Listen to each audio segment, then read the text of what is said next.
Hi everyone, welcome back to my channel. This is the second episode of Student to Strategist, and today I have a really special guest, Kieron. Kieron, welcome to my channel. Thank you. He is a personal trainer at Nuffield Health. Along with his full-time work, he is studying masters, as well as he's running his own fitness classes and even volunteering. So he is someone who is always getting things done, is really disciplined and always motivated to do something, and probably always try to make a good impact in the society. So in this episode, we'll talk about Kieron's journey, how he managed so many things at once, and his tips for staying motivated. So let's jump into it. So Kieron, how are you today? I'm good, thank you. You were working on a corporate job, and then suddenly you moved to the personal trainer. Like, what drives you there? I worked in corporate recruitment, and then I worked in customer service. Those jobs very much are kind of like jobs that you go to and like you earn your money and then like you go home. You don't always have that motivation, but more so was like realizing that work's just hard regardless. So yeah, I thought I could just like work any old job and take home a paycheck and be happy, but for me, I needed to work a job where I felt like I was making a bit of an impact. I felt like I wasn't getting much meaning out of my job, so I needed to find a job with more meaning. Okay. There's so many other jobs that could have a great impact. As example, it could be a police, so many things. So why personal training? Like I had my own personal journey with fitness where I realized the skills you need to see success in looking after yourself and your body and shit like that. Involve motivation, discipline, things like that. So I just saw the real benefit of how it kind of turned my life around. It made me like a higher functioning person, and I started doing well at work because of fitness. So I was like, this has like an effect into everything. I realized what a priority it should be in everyone's head.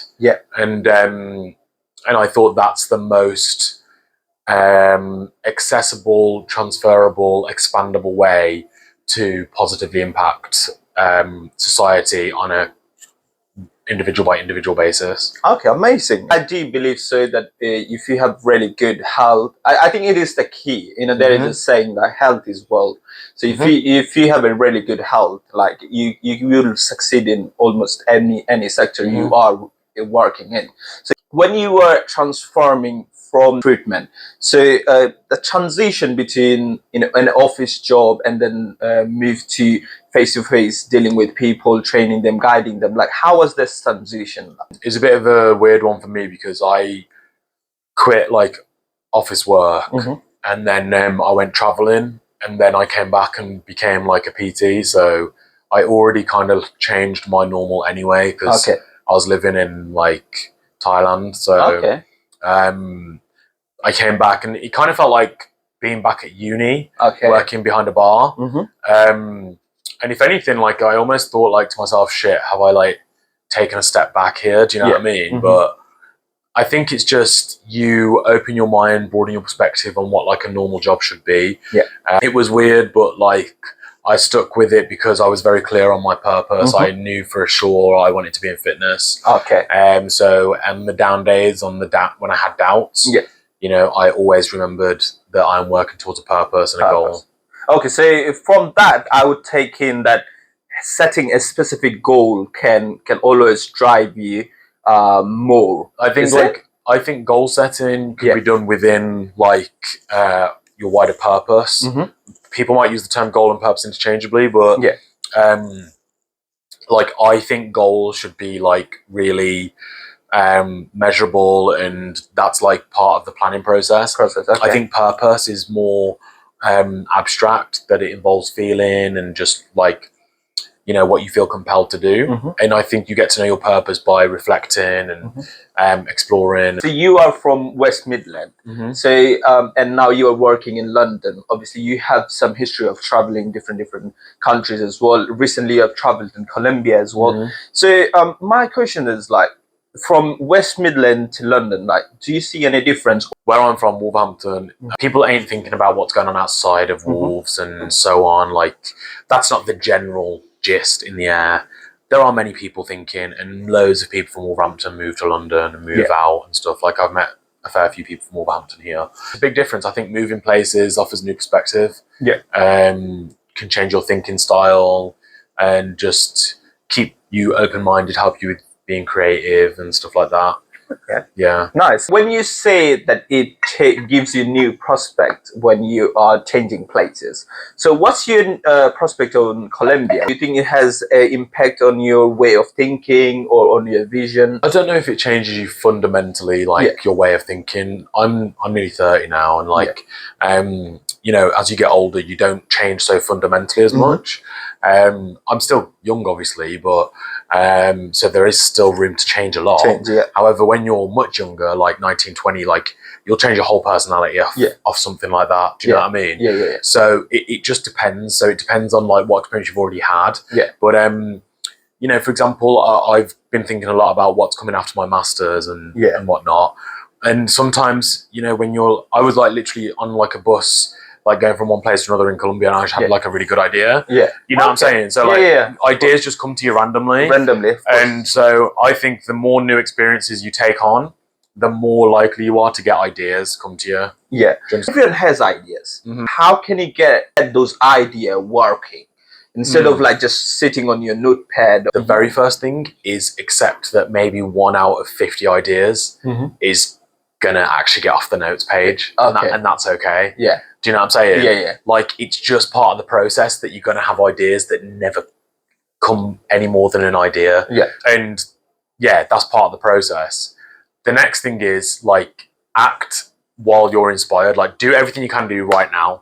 Like, if you've got an idea, what can you do right this second to start the ball rolling? Because guarantee you, if you've had an idea, 1,000 other people have had that idea in that same split moment.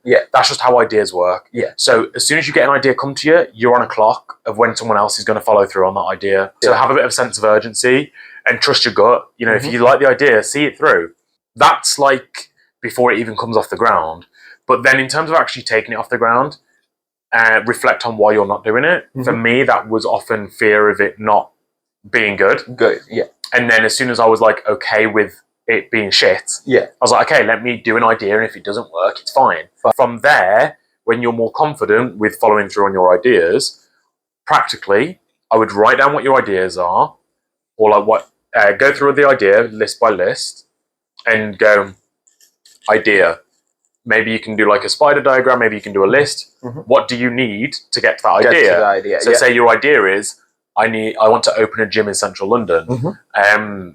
What do you need? You need the space to open the gym. You need the investment or the funding. You need the staff. You need this. And then what do you have already compared to those things? So you need the funding. Do you have 1 million, 10 million, 100 million in the bank, whatever it takes? Maybe not.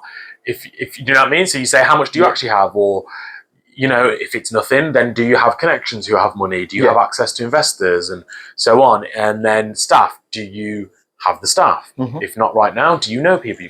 Do you know what I'm saying? So it's absolutely, about listing what you need, what you have, and how you're going to bridge that gap. That bridging the gap, that's your to-do list. Then you can turn that into a to-do list. You can even do that with AI, to be fair. Of course, like, AI would be the best way to do that. Here's my idea. What do I need? What do I need? You assess what you have. You say, okay, cool. Here's the list of what you said I need and what I currently have. Can you write me a to-do list of how to bridge those gaps? Yeah, I think I can relate to you on that, because the way you said break down every aspect and compare what you have and what you don't have and how you achieve it. Because I can give an example of this podcast thing. So it came to my mind that, okay, I need to do something beside of my uni to expand my network and stuff. So literally that's the way I think I've followed. I said, like, what I have now. First thing that came to my mind was, okay, I have people that I can interview. I know so many people that actually can make a really good contribution in terms of the objectives I'm doing. And what do I don't have? Like, I don't have a stand. I don't have a microphone. So I've literally write it down the way you mentioned, and it really works, isn't it? Exactly. Like we are doing it here. So if anyone having a great idea, I strongly suggest that follow Kieron's guidance the way he mentioned, and probably next thing you know, you are doing it.